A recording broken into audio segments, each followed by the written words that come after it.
THE Red-Headed League. I had called upon my friend Mr. Sherlock Holmes one day in the autumn of last year, and found him in deep conversation with a very stout, florid-faced, elderly gentleman with fiery red hair. With an apology for my intrusion, I was about to withdraw, when Holmes pulled me abruptly into the room and closed the door behind me. "You could not possibly have come at a better time, my dear Watson," he said cordially. "I was afraid that you were engaged." "So I am, very much so." "Then I can wait in the next room." "Not at all. This gentleman, Mr. Wilson, has been my partner and helper in many of my most successful cases, and I have no doubt that he will be of the utmost use to me in yours also." The stout gentleman half rose from his chair and gave a bob of greeting, with a quick little questioning glance from his small, fat encircled eyes. "Try the settee," said Holmes, relapsing into his armchair and putting his fingertips together, as was his custom when in judicial moods. "I know, my dear Watson, that you share my love of all that is bizarre and outside the conventions and humdrum routine of everyday life. You have shown your relish for it by the enthusiasm which has prompted you to chronicle, and, if you will excuse my saying so, somewhat to embellish so many of my own little adventures." "Your cases have indeed been of the greatest interest to me," I observed. "You will remember that I remarked the other day, just before we went into the very simple problem presented by Miss Mary Sutherland, that for strange effects and extraordinary combinations we must go to life itself, which is always far more daring than any effort of the imagination." "A proposition which I took the liberty of doubting." "You did, Doctor. But none the less you must come round to my view, for otherwise I shall keep on piling fact upon fact on you, until your reason breaks down under them and acknowledges me to be right. Now, Mr. Jabez Wilson here has been good enough to call upon me this morning, and to begin a narrative which promises to be one of the most singular which I have listened to for some time. You have heard me remark that the strangest and most unique things are very often connected not with the larger but with the smaller crimes, and occasionally indeed where there is room for doubt whether any positive crime has been committed. As far as I have heard, it is impossible for me to say whether the present case is an instance of crime or not. But the course of events is certainly among the most singular that I have ever listened to. Perhaps, Mr. Wilson, you would have the great kindness to recommence your narrative. I ask you not merely because my friend Dr. Watson has not heard the opening part, but also because the peculiar nature of the story makes me anxious to have every possible detail from your lips. As a rule, when I have heard some slight indication of the course of events, I am able to guide myself by the thousands of other similar cases which occur to my memory. In the present instance, I am forced to admit that the facts are, to the best of my belief, unique." The portly client puffed out his chest with an appearance of some little pride, and pulled a dirty and wrinkled newspaper from the inside pocket of his greatcoat. As he glanced down the advertisement column with his head thrust forward and the paper flattened out upon his knee, I took a good look at the man, and endeavoured, after the fashion of my companion, to read the indications which might be presented by his dress or appearance. I did not gain very much, however, by my inspection. Our visitor bore every mark of being an average, commonplace British tradesman, obese, pompous, and slow. He wore rather baggy grey shepherd's check trousers, a not over clean black frock coat unbuttoned in the front, and a drab waistcoat with a heavy brassy Albert chain, and a square pierced bit of metal dangling down as an ornament.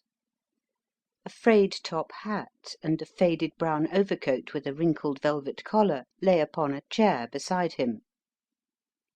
Altogether, look as I would, there was nothing remarkable about the man save his blazing red head and the expression of extreme chagrin and discontent upon his features. Sherlock Holmes' quick eye took in my occupation, and he shook his head with a smile as he noticed my questioning glances.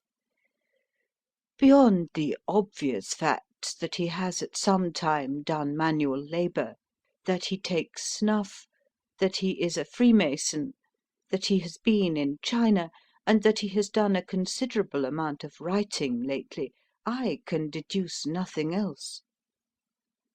Mr. Jabez Wilson started up in his chair, with his forefinger upon the paper, but his eyes upon my companion. "How in the name of good fortune did you know all that, Mr. Holmes?" he asked. "How did you know, for example, that I did manual labour? It's as true as gospel, for I began as a ship's carpenter." Your hands, my dear sir. Your right hand is quite a size larger than your left. You have worked with it, and the muscles are more developed. "Well, the snuff, then, and the Freemasonry?" I won't insult your intelligence by telling you how I read that, especially as, rather against the strict rules of your order, you use an arc and compass breastpin. "Ah, of course, I forgot that. But the writing?" What else can be indicated by that right cuff, so very shiny for 5 inches, and the left one with the smooth patch near the elbow, where you rest it upon the desk? "Well, but China?" The fish that you have tattooed immediately above your right wrist could only have been done in China. I have made a small study of tattoo marks, and have even contributed to the literature of the subject. That trick of staining the fish's scales of a delicate pink is quite peculiar to China. When, in addition, I see a Chinese coin hanging from your watch chain, the matter becomes even more simple. Mr. Jabez Wilson laughed heavily. "Well, I never!" said he. "I thought at first you had done something clever, but I see that there was nothing in it after all." I begin to think, Watson, said Holmes, that I make a mistake in explaining. Omne ignotum pro magnifico, you know, and my poor little reputation, such as it is, will suffer shipwreck if I am so candid. Can you not find the advertisement, Mr. Wilson? "Yes, I've got it now," he answered, with his thick red finger planted halfway down the column. "Here it is. This is what began it all. You just read it for yourself, sir." I took the paper from him and read as follows: To the Red-Headed League. On account of the bequest of the late Ezekiah Hopkins of Lebanon, Pennsylvania, USA, there is now another vacancy open, which entitles a member of the League to a salary of £4 a week for purely nominal services. All red-headed men who are sound in body and mind, and above the age of 21 years, are eligible. Apply in person on Monday at 11 o'clock to Duncan Ross at the offices of the League, 7 Pope's Court, Fleet Street. "What on earth does this mean?" I ejaculated after I had twice read over the extraordinary announcement. Holmes chuckled and wriggled in his chair, as was his habit when in high spirits. "It is a little off the beaten track, isn't it?" said he.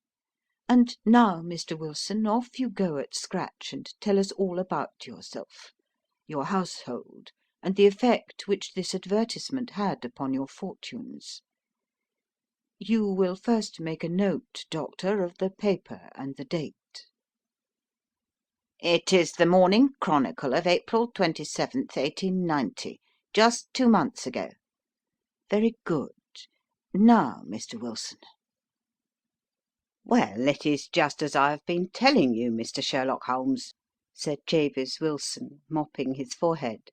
"I have a small pawnbroker's business at Coburg Square, near the city.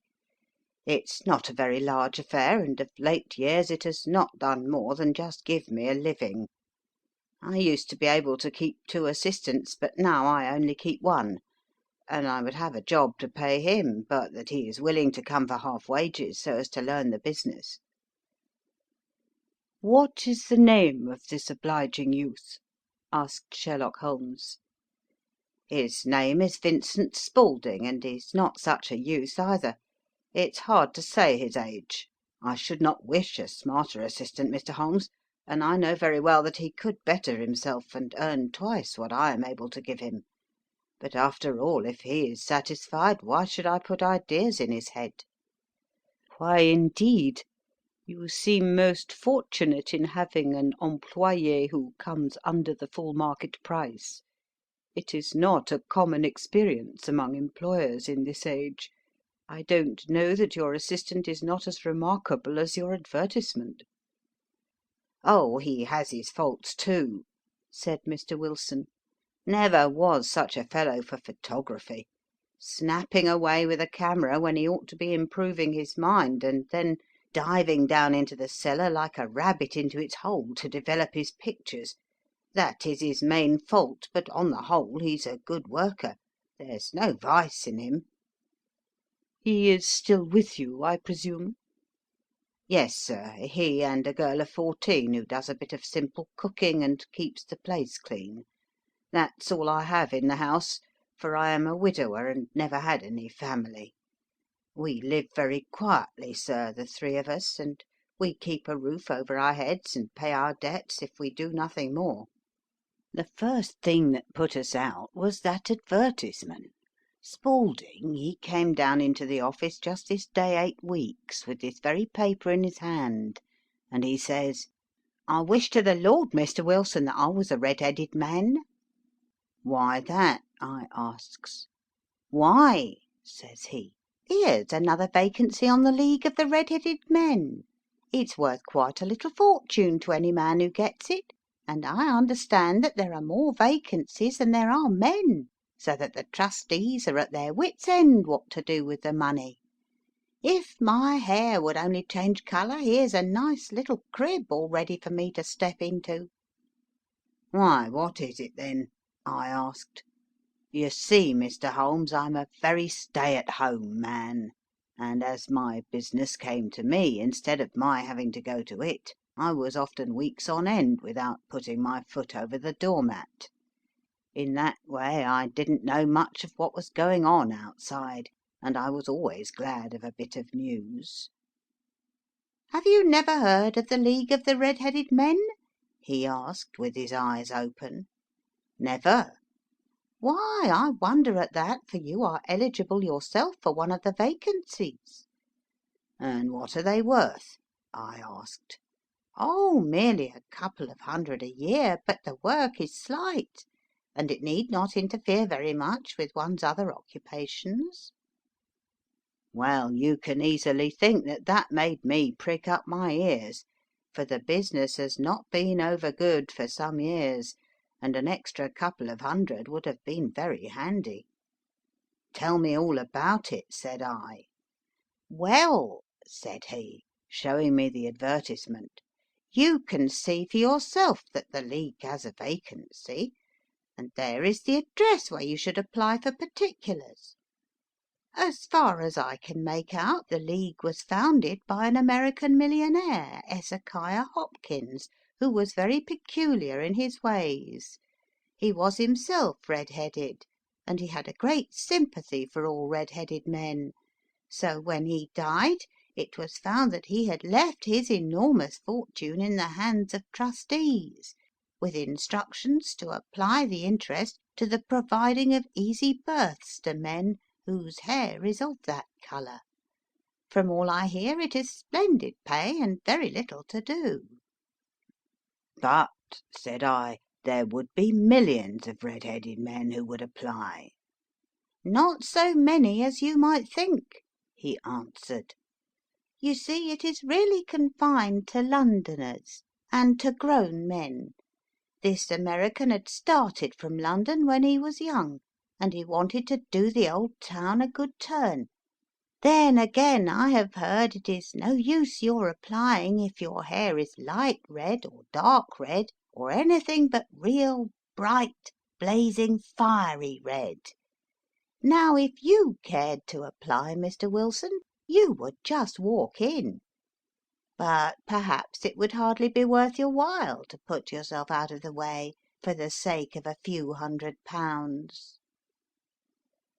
Now it is a fact, gentlemen, as you may see for yourselves, that my hair is of a very full and rich tint, so that it seemed to me that if there was to be any competition in the matter, I stood as good a chance as any man that I had ever met. Vincent Spaulding seemed to know so much about it that I thought he might prove useful, so I just ordered him to put up the shutters for the day and to come right away with me. He was very willing to have a holiday, so we shut the business up and started off for the address that was given us in the advertisement. I never hope to see such a sight as that again, Mr. Holmes. From north, south, east, and west, every man who had a shade of red in his hair had tramped into the city to answer the advertisement. Fleet Street was choked with red-headed folk, and Pope's Court looked like a coster's orange barrow. I should not have thought there were so many in the whole country as were brought together by that single advertisement. Every shade of colour they were: straw, lemon, orange, brick, Irish setter, liver, clay. But as Spaulding said, there were not many who had the real vivid flame-coloured tint. When I saw how many were waiting, I would have given it up in despair, but Spaulding would not hear of it. How he did it I could not imagine, but he pushed and pulled and butted until he got me through the crowd, and right up to the steps which led to the office. There was a double stream upon the stair, some going up in hope, and some coming back dejected, but we wedged in as well as we could, and soon found ourselves in the office. "Your experience has been a most entertaining one," remarked Holmes, as his client paused and refreshed his memory with a huge pinch of snuff. "Pray continue your very interesting statement." There was nothing in the office but a couple of wooden chairs and a deal table, behind which sat a small man with a head that was even redder than mine. He said a few words to each candidate as he came up, and then he always managed to find some fault in them which would disqualify them. Getting a vacancy did not seem to be such a very easy matter after all. However, when our turn came, the little man was much more favourable to me than to any of the others, and he closed the door as we entered so that he might have a private word with us. "This is Mr. Jabez Wilson," said my assistant, "and he is willing to fill a vacancy in the League." "And he is admirably suited for it," the other answered. "He has every requirement. I cannot recall when I have seen anything so fine." He took a step backward, cocked his head on one side, and gazed at my hair until I felt quite bashful. Then suddenly he plunged forward, wrung my hand, and congratulated me warmly on my success. "It would be injustice to hesitate," said he. "You will, however, I am sure, excuse me for taking an obvious precaution." With that he seized my hair in both his hands and tugged until I yelled with the pain. "There is water in your eyes," said he as he released me. "I perceive that all is as it should be. But we have to be careful, for we have twice been deceived by wigs and once by paint. I could tell you tales of cobbler's wax which would disgust you with human nature." He stepped over to the window and shouted through it at the top of his voice that the vacancy was filled. A groan of disappointment came up from below, and the folk all trooped away in different directions until there was not a red head to be seen except my own and that of the manager. "My name," said he, "is Mr. Duncan Ross, and I am myself one of the pensioners upon the fund left by our noble benefactor. Are you a married man, Mr. Wilson? Have you a family?" I answered that I had not. His face fell immediately. "Dear me," he said gravely, "that is very serious indeed. I am sorry to hear you say that. The fund was, of course, for the propagation and spread of the redheads, as well as for their maintenance. It is exceedingly unfortunate that you should be a bachelor." My face lengthened at this, Mr. Holmes, for I thought that I was not to have the vacancy after all, but after thinking it over for a few minutes he said that it would be all right.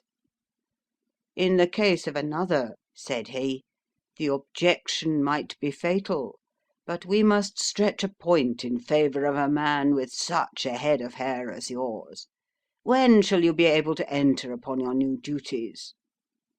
"Well, it is a little awkward, for I have a business already," said I. "Oh, never mind about that, Mr. Wilson," said Vincent Spaulding. "I should be able to look after that for you." "What would be the hours?" I asked. 10 to 2. Now, a pawnbroker's business is mostly done of an evening, Mr. Holmes, especially Thursday and Friday evening, which is just before pay day, so it would suit me very well to earn a little in the mornings. Besides, I knew that my assistant was a good man, and that he would see to anything that turned up. "That would suit me very well," said I. "And the pay?" "Is £4 a week." "And the work?" "Is purely nominal." "What do you call purely nominal?" "Well, you have to be in the office, or at least in the building, the whole time. If you leave, you forfeit your whole position for ever. The will is very clear upon that point. You don't comply with the conditions if you budge from the office during that time." "It's only 4 hours a day, and I should not think of leaving," said I. "No excuse will avail," said Mr. Duncan Ross, "neither sickness nor business nor anything else. There you must stay, or you lose your billet." "And the work?" "Is to copy out the Encyclopaedia Britannica. There is the first volume of it in that press. You must find your own ink, pens, and blotting paper, but we provide this table and chair. Will you be ready to morrow?" "Certainly," I answered. "Then good bye, Mr. Jabez Wilson, and let me congratulate you once more on the important position which you have been fortunate enough to gain." He bowed me out of the room, and I went home with my assistant, hardly knowing what to say or do, I was so pleased at my own good fortune. Well, I thought over the matter all day, and by evening I was in low spirits again, for I had quite persuaded myself that the whole affair must be some great hoax or fraud, though what its object might be I could not imagine. It seemed altogether past belief that anyone could make such a will, or that they would pay such a sum for doing anything so simple as copying out the Encyclopaedia Britannica.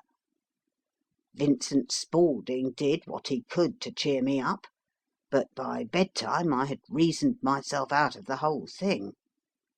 However, in the morning I determined to have a look at it anyhow, So I bought a penny bottle of ink, and with a quill pen and 7 sheets of foolscap paper I started off for Pope's Court. Well, to my surprise and delight, everything was as right as possible. The table was set out ready for me, and Mr. Duncan Ross was there to see that I got fairly to work.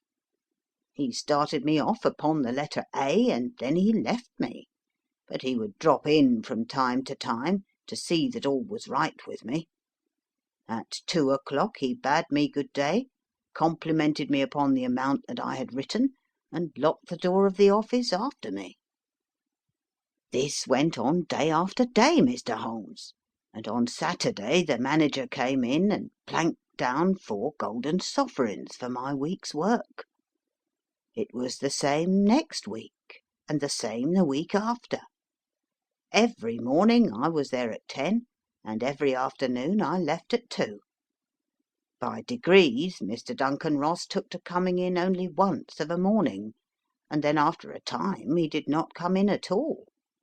Still, of course, I never dared to leave the room for an instant, for I was not sure when he might come, and the billet was such a good one, and suited me so well, that I would not risk the loss of it.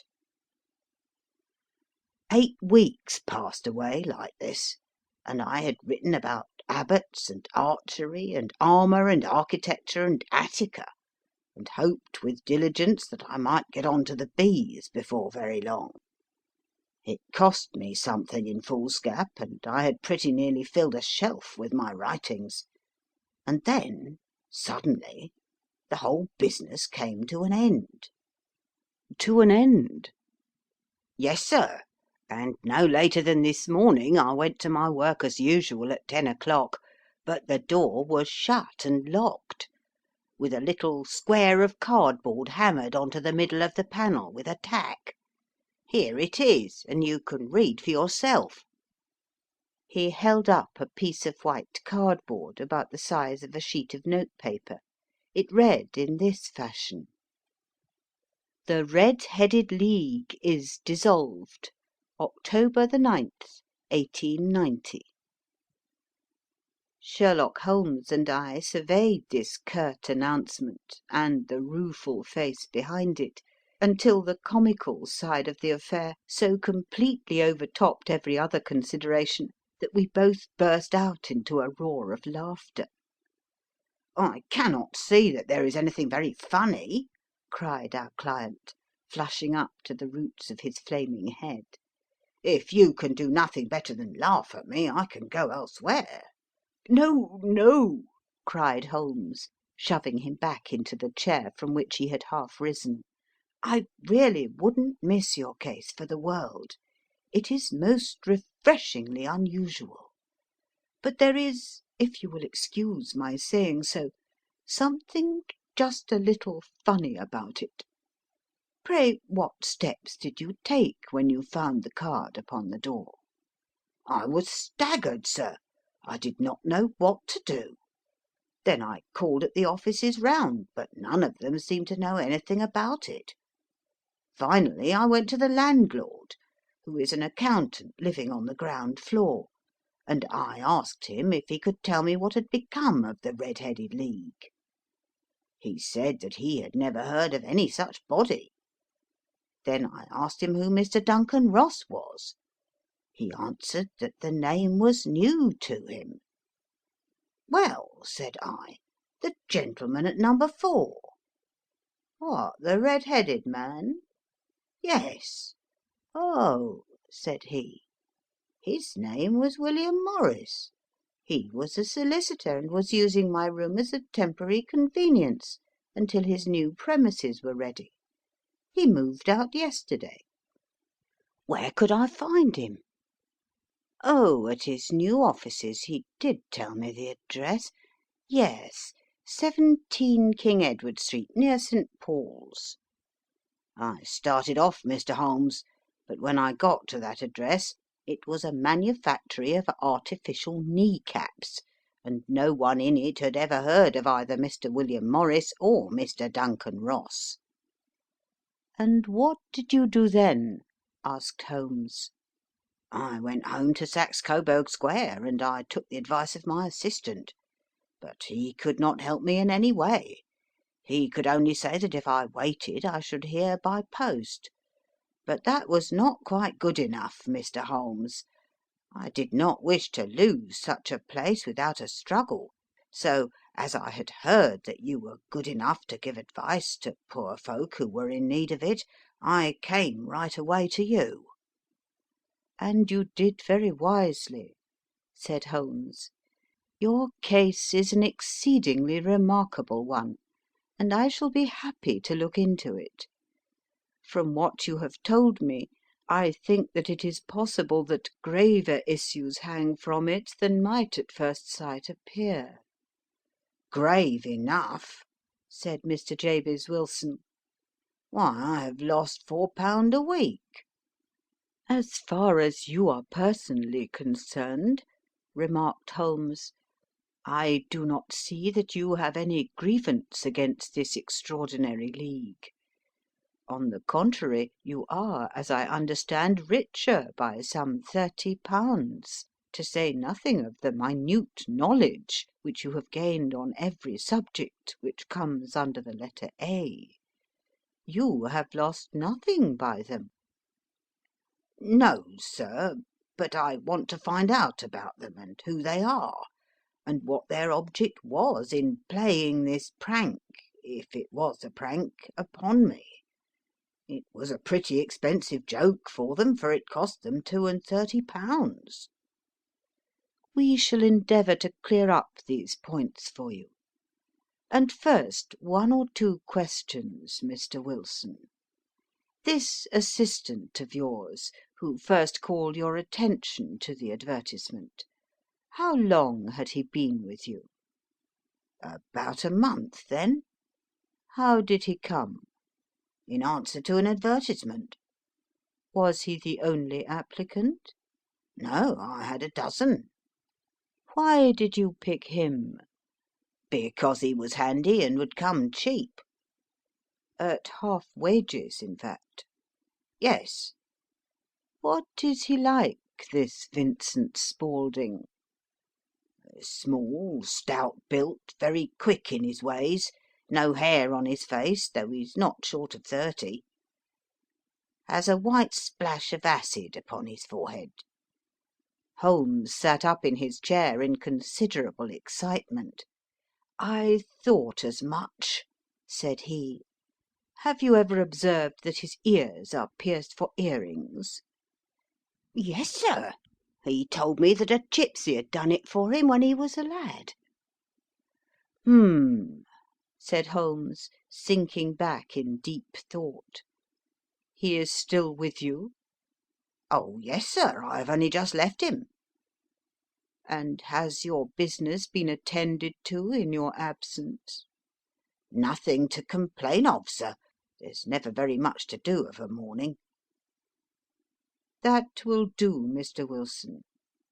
I shall be happy to give you an opinion upon the subject in the course of a day or two. To-day is Saturday, and I hope that by Monday we may come to a conclusion." "Well, Watson," said Holmes, when our visitor had left us, "what do you make of it all?" "I make nothing of it," I answered frankly. "It is a most mysterious business." "As a rule," said Holmes, "the more bizarre a thing is, the less mysterious it proves to be. It is your commonplace, featureless crimes which are really puzzling, just as a commonplace face is the most difficult to identify. But I must be prompt over this matter." "What are you going to do, then?" I asked. "To smoke," he answered. "It is quite a three-pipe problem, and I beg that you won't speak to me for 50 minutes." He curled himself up in his chair, with his thin knees drawn up to his hawk-like nose, and there he sat with his eyes closed and his black clay pipe thrusting out like the bill of some strange bird. I had come to the conclusion that he had dropped asleep, and indeed was nodding myself, when he suddenly sprang out of his chair with the gesture of a man who has made up his mind, and put his pipe down upon the mantelpiece. "Sarasate plays at the St. James's Hall this afternoon," he remarked. "What do you think, Watson? Could your patient spare you for a few hours?" "I have nothing to do to day. My practice is never very absorbing." "Then put on your hat and come. I am going through the city first, and we can have some lunch on the way. I observe that there is a good deal of German music on the programme, which is rather more to my taste than Italian or French. It is introspective, and I want to introspect. Come along." We travelled by the Underground as far as Aldersgate, and a short walk took us to Saxe Coburg Square, the scene of the singular story which we had listened to in the morning.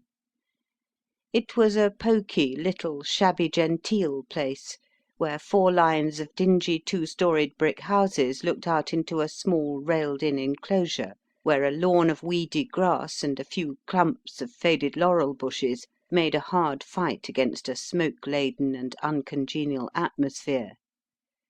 3 gilt balls and a brown board with Jabez Wilson in white letters upon a corner house announced the place where our red-headed client carried on his business. Sherlock Holmes stopped in front of it with his head on one side and looked it all over, with his eyes shining brightly between puckered lids. Then he walked slowly up the street and then down again to the corner, still looking keenly at the houses. Finally he returned to the pawnbroker's, and having thumped vigorously upon the pavement with his stick 2 or 3 times, he went up to the door and knocked. It was instantly opened by a bright-looking, clean-shaven young fellow, who asked him to step in. "Thank you," said Holmes. "I only wished to ask you how you would go from here to the Strand." "Third right, fourth left," answered the assistant promptly, closing the door. "Smart fellow, that," observed Holmes as we walked away. "He is, in my judgment, the 4th smartest man in London, and for daring I am not sure that he has not a claim to be 3rd. I have known something of him before." "Evidently," said I, "Mr. Wilson's assistant counts for a good deal in this mystery of the Red-Headed League. I am sure that you inquired your way merely in order that you might see him." "Not him." "What then?" "The knees of his trousers." "And what did you see?" "What I expected to see." "Why did you beat the pavement?" "My dear doctor, this is a time for observation, not for talk. We are spies in an enemy's country. We know something of Saxe Coburg Square. Let us now explore the parts which lie behind it." The road in which we found ourselves as we turned round the corner from the retired Saxe Coburg Square presented as great a contrast to it as the front of a picture does to the back. It was one of the main arteries which conveyed the traffic of the city to the north and west. The roadway was blocked with the immense stream of commerce flowing in a double tide inward and outward, while the footpaths were black with the hurrying swarm of pedestrians. It was difficult to realise, as we looked at the line of fine shops and stately business premises, that they really abutted on the other side upon the faded and stagnant square which we had just quitted.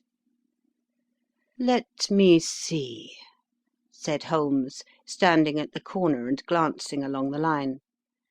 "I should like just to remember the order of the houses here. It is a hobby of mine to have an exact knowledge of London. There is Mortimer's, the tobacconist's, the little newspaper shop, the Coburg branch of the City and Suburban Bank, the vegetarian restaurant, and Macfarlane's carriage building depot. That carries us right on to the other block. And now, Doctor, we've done our work, so it's time we had some play. A sandwich and a cup of coffee, and then off to violin land, where all is sweetness and delicacy and harmony, and there are no red-headed clients to vex us with their conundrums. My friend was an enthusiastic musician, being himself not only a very capable performer, but a composer of no ordinary merit.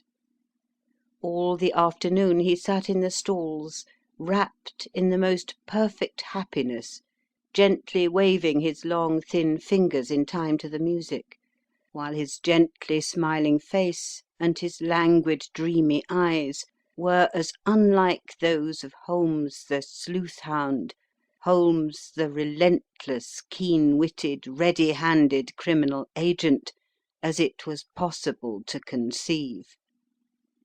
In his singular character the dual nature alternately asserted itself, and his extreme exactness and astuteness represented, as I have often thought, the reaction against the poetic and contemplative mood which occasionally predominated in him. The swing of his nature took him from extreme languor to devouring energy, and, as I knew well, he was never so truly formidable as when, for days on end, he had been lounging in his armchair amid his improvisations and his black-letter editions. Then it was that the lust of the chase would suddenly come upon him, and that his brilliant reasoning power would rise to the level of intuition, until those who are unacquainted with his methods would look askance at him, as on a man whose knowledge was not that of other mortals. When I saw him that afternoon, so enwrapped in the music at St. James's Hall, I felt that an evil time might be coming upon those whom he had set himself to hunt down. "You want to go home, no doubt, Doctor," he remarked as we emerged. "Yes, it would be as well." "And I have some business to do which will take some hours. This business at Coburg Square is serious." "Why serious?" "A considerable crime is in contemplation. I have every reason to believe that we shall be in time to stop it, but to-day being Saturday rather complicates matters. I shall want your help to-night." "At what time?" 10 will be early enough." "I shall be at Baker Street at 10." "Very well. And, I say, Doctor, there may be some little danger, so kindly put your army revolver in your pocket." He waved his hand, turned on his heel, and disappeared in an instant among the crowd. I trust that I am not more dense than my neighbours, but I was always oppressed with a sense of my own stupidity in my dealings with Sherlock Holmes. Here I had heard what he had heard, I had seen what he had seen, and yet, from his words, it was evident that he saw clearly not only what had happened, but what was about to happen, while to me the whole business was still confused and grotesque. As I drove home to my house in Kensington, I thought over it all, from the extraordinary story of the red-headed copier of the Encyclopaedia down to the visit to Saxe Coburg Square, and the ominous words with which he had parted from me. What was this nocturnal expedition, and why should I go armed? Where were we going, and what were we to do? I had the hint from Holmes that this smooth-faced pawnbroker's assistant was a formidable man, a man who might play a deep game. I tried to puzzle it out, but gave it up in despair, and set the matter aside until night should bring an explanation. It was 9:15 when I started from home, and made my way across the park, and so through Oxford Street to Baker Street. Two hansoms were standing at the door, and as I entered the passage I heard the sound of voices from above. On entering his room, I found Holmes in animated conversation with two men, one of whom I recognised as Peter Jones, the official police agent, while the other was a long, thin, sad-faced man with a very shiny hat and oppressively respectable frock-coat. "Ah, our party is complete," said Holmes, buttoning up his pea-jacket and taking his heavy hunting crop from the rack. "Watson, I think you know Mr. Jones, of Scotland Yard. Let me introduce you to Mr. Merryweather, who is to be our companion in to-night's adventure."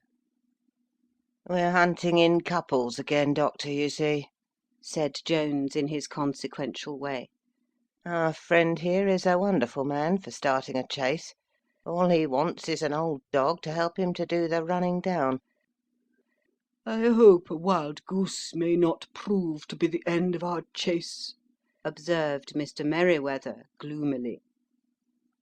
"You may place considerable confidence in Mr. Holmes, sir," said the police agent loftily. "He has his own little methods, which are, if he won't mind my saying so, just a little too theoretical and fantastic, but he has the makings of a detective in him. It is not too much to say that once or twice, as in that business of the Sholto murder and the Agra treasure, he has been more nearly correct than the official force." "Oh, if you say so, Mr. Jones, it is all right," said the stranger with deference. "Still, I confess that I miss my rubber. It is the first Saturday night for 27 years that I have not had my rubber." "I think you will find," said Sherlock Holmes, "that you will play for a higher stake to-night than you have ever done yet, and that the play will be more exciting. For you, Mr. Merryweather, the stake will be some £30,000, and for you, Jones, it will be the man upon whom you wish to lay your hands." "John Clay the murderer, thief, smasher, and forger. He's a young man, Mr. Merryweather, but he is at the head of his profession, and I would rather have my bracelets on him than on any criminal in London. He is a remarkable man, is young John Clay. His grandfather was a royal duke, and he himself has been to Eton and Oxford. His brain is as cunning as his fingers, and though we meet signs of him at every turn, we never know where to find the man himself. He'll crack a crib in Scotland one week, and be raising money to build an orphanage in Cornwall the next. I've been on his track for years, and have never set eyes on him yet." "I hope that I may have the pleasure of introducing you to-night. I've had one or two little turns also with Mr. John Clay, and I agree with you that he is at the head of his profession. It is past 10, however, and quite time that we started. If you two will take the first hansom, Watson and I will follow in the second." Sherlock Holmes was not very communicative during the long drive, and lay back in the cab humming the tunes which he had heard in the afternoon.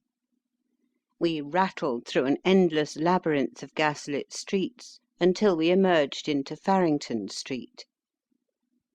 "We are close there now," my friend remarked. "This fellow Merryweather is a bank director, and personally interested in the matter. I thought it as well to have Jones with us also. He is not a bad fellow, though an absolute imbecile in his profession. He has one positive virtue. He is as brave as a bulldog, and as tenacious as a lobster if he gets his claws upon anyone. Here we are, and they are waiting for us." We had reached the same crowded thoroughfare in which we had found ourselves in the morning. Our cabs were dismissed, and following the guidance of Mr. Merryweather, we passed down a narrow passage and through a side door, which he opened for us.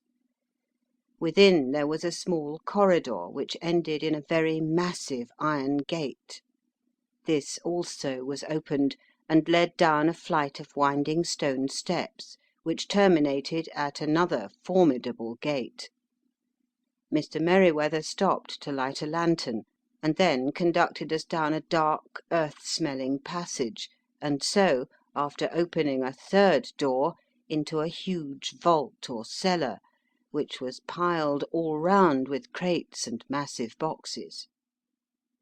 "You are not very vulnerable from above," Holmes remarked, as he held up the lantern and gazed about him. "Nor from below," said Mr. Merryweather, striking his stick upon the flags which lined the floor. "Why, dear me, it sounds quite hollow," he remarked, looking up in surprise. "I must really ask you to be a little more quiet," said Holmes severely. "You have already imperilled the whole success of our expedition. Might I beg that you would have the goodness to sit down upon one of those boxes, and not to interfere?" The solemn Mr. Merryweather perched himself upon a crate, with a very injured expression upon his face, while Holmes fell upon his knees upon the floor, and, with the lantern and a magnifying lens, began to examine minutely the cracks between the stones.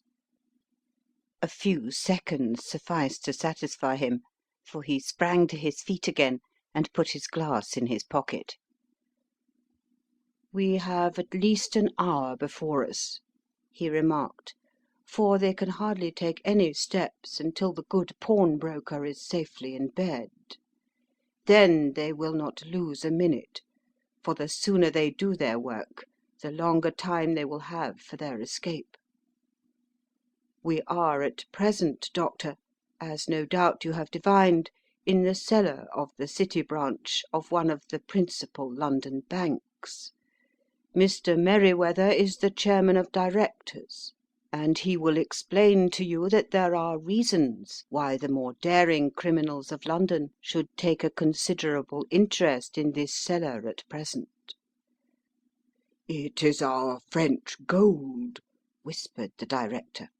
"We have had several warnings that an attempt might be made upon it." "Your French gold?" "Yes. We had occasion some months ago to strengthen our resources, and borrowed for that purpose 30,000 Napoleons from the Bank of France. It has become known that we have never had occasion to unpack the money, and that it is still lying in our cellar. The crate upon which I sit contains 2,000 Napoleons packed between layers of lead foil. Our reserve of bullion is much larger at present than is usually kept in a single branch office, and the directors have had misgivings upon the subject." "Which were very well justified," observed Holmes. "And now it is time that we arranged our little plans. I expect that within an hour matters will come to a head. In the meantime, Mr. Merryweather, we must put the screen over that dark lantern." "And sit in the dark?"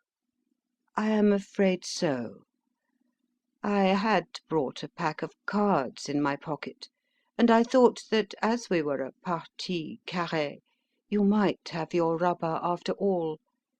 But I see that the enemy's preparations have gone so far that we cannot risk the presence of a light. And, first of all, we must choose our positions.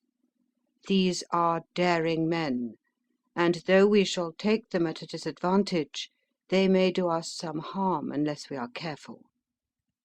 I shall stand behind this crate, and do you conceal yourselves behind those. Then, when I flash a light upon them, close in swiftly.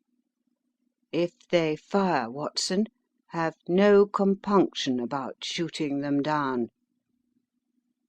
I placed my revolver cocked upon the top of the wooden case behind which I crouched. Holmes shot the slide across the front of his lantern and left us in pitch darkness. Such an absolute darkness as I have never before experienced. The smell of hot metal remained to assure us that the light was still there, ready to flash out at a moment's notice. To me, with my nerves worked up to a pitch of expectancy, there was something depressing and subduing in the sudden gloom, and in the cold, dank air of the vault. "They have but one retreat," whispered Holmes. "That is back through the house into Saxe Coburg Square. I hope that you have done what I asked you, Jones." "I have an inspector and 2 officers waiting at the front door." "Then we have stopped all the holes, and now we must be silent and wait." What a time it seemed! From comparing notes afterwards, it was but an hour and a quarter, yet it appeared to me that the night must have almost gone and the dawn be breaking above us. My limbs were weary and stiff, for I feared to change my position. Yet my nerves were worked up to the highest pitch of tension, and my hearing was so acute that I could not only hear the gentle breathing of my companions, but I could distinguish the deeper, heavier in-breath of the bulky Jones from the thin, sighing note of the bank director. From my position I could look over the case in the direction of the floor. Suddenly my eyes caught the glint of a light. At first it was but a lurid spark upon the stone pavement. Then it lengthened out until it became a yellow line, and then, without any warning or sound, a gash seemed to open and a hand appeared, a white, almost womanly hand, which felt about in the centre of the little area of light. For a minute or more the hand, with its writhing fingers, protruded out of the floor. Then it was withdrawn as suddenly as it appeared, and all was dark again, save the single lurid spark which marked a chink between the stones. Its disappearance, however, was but momentary. With a rending, tearing sound, one of the broad, white stones turned over upon its side and left a square, gaping hole, through which streamed the light of a lantern. Over the edge there peeped a clean-cut, boyish face, which looked keenly about it, and then, with a hand on either side of the aperture, drew itself shoulder-high and waist-high until one knee rested upon the edge. In another instant he stood at the side of the hole, and was hauling after him a companion, lithe and small like himself, with a pale face and a shock of very red hair. "It's all clear," he whispered. "Have you the chisel and the bags?" "Great Scott! Jump, Archie, jump, and I'll swing for it." Sherlock Holmes had sprung out and seized the intruder by the collar. The other dived down the hole, and I heard the sound of rending cloth as Jones clutched at his skirts. The light flashed upon the barrel of a revolver, but Holmes' hunting crop came down on the man's wrist, and the pistol clinked upon the stone floor. "It's no use, John Clay," said Holmes blandly. "You have no chance at all." "So I see," the other answered with the utmost coolness. "I fancy that my pal is all right, though I see that you have got his coat tails." "There are 3 men waiting for him at the door," said Holmes. "Oh, indeed.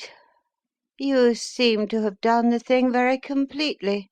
I must compliment you." "And I you," Holmes answered. Your red-headed idea was very new and effective." "You'll see your pal again presently," said Jones. "He's quicker at climbing down holes than I am. Just hold out while I fix the derbies." "I beg that you will not touch me with your filthy hands," remarked our prisoner, as the handcuffs clattered upon his wrists. "You may not be aware that I have royal blood in my veins. Have the goodness also, when you address me, always to say 'sir' and 'please.'" "All right," said Jones, with a stare and a snigger. "Well, would you please, sir, march upstairs where we can get a cab to carry your Highness to the police station?" "That is better," said John Clay serenely. He made a sweeping bow to the three of us, and walked quietly off in the custody of the detective. "Really, Mr. Holmes," said Mr. Merryweather, as we followed them from the cellar, "I do not know how the bank can thank you or repay you. There is no doubt that you have detected and defeated in the most complete manner one of the most determined attempts at bank robbery that have ever come within my experience." "I have had one or two little scores of my own to settle with Mr. John Clay," said Holmes. "I have been at some small expense over this matter, which I shall expect the bank to refund. But beyond that I am amply repaid by having had an experience which is in many ways unique, and by hearing the very remarkable narrative of the Red-Headed League. You see, Watson," he explained in the early hours of the morning, as we sat over a glass of whisky and soda in Baker Street, "it was perfectly obvious from the first that the only possible object of this rather fantastic business of the advertisement of the League and the copying of the Encyclopaedia must be to get this not over bright pawnbroker out of the way for a number of hours every day. It was a curious way of managing it, but really it would be difficult to suggest a better. The method was no doubt suggested to Clay's ingenious mind by the colour of his accomplice's hair. The £4 a week was a lure which must draw him, and what was it to them, who were playing for thousands? They put in the advertisement, one rogue has the temporary office, the other rogue incites the man to apply for it, and together they manage to secure his absence every morning in the week. From the time that I heard of the assistant having come for half wages, it was obvious to me that he had some strong motive for securing the situation." But how could you guess what the motive was? "Had there been women in the house, I should have suspected a mere vulgar intrigue. That, however, was out of the question. The man's business was a small one, and there was nothing in his house which could account for such elaborate preparations and such an expenditure as they were at. It must, then, be something out of the house. What could it be? I thought of the assistant's fondness for photography, and his trick of vanishing into the cellar.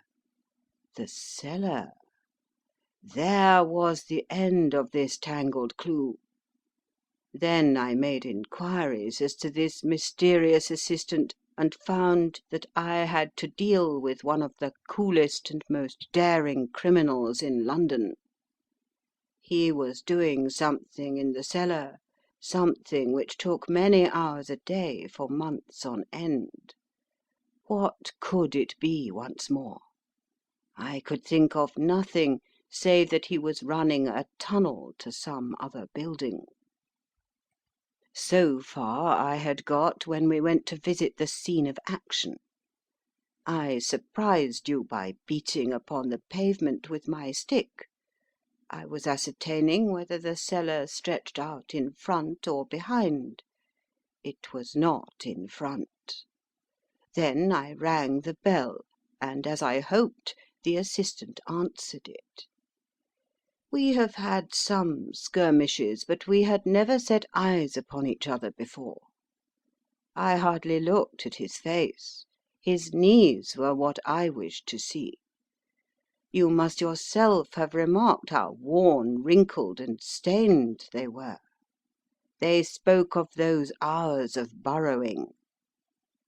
The only remaining point was what they were burrowing for. I walked round the corner, saw the City and Suburban Bank abutted on our friend's premises, and felt that I had solved my problem. When you drove home after the concert, I called upon Scotland Yard and upon the chairman of the bank directors, with the result that you have seen. And how could you tell that they would make their attempt tonight? I asked. Well, when they closed their League offices, that was a sign that they cared no longer about Mr. Jabez Wilson's presence. In other words, that they had completed their tunnel. But it was essential that they should use it soon, as it might be discovered, or the bullion might be removed. Saturday would suit them better than any other day, as it would give them 2 days for their escape. For all these reasons I expected them to come tonight.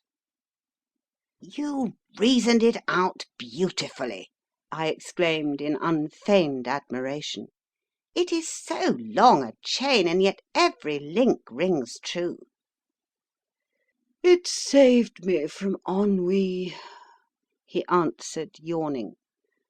Alas, I already feel it closing in upon me. My life is spent in one long effort to escape from the commonplaces of existence. These little problems help me to do so. And you are a benefactor of the race, said I. He shrugged his shoulders.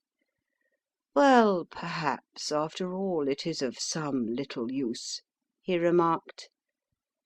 L'homme c'est rien, l'œuvre c'est tout, as Gustave Flaubert wrote to George Sand.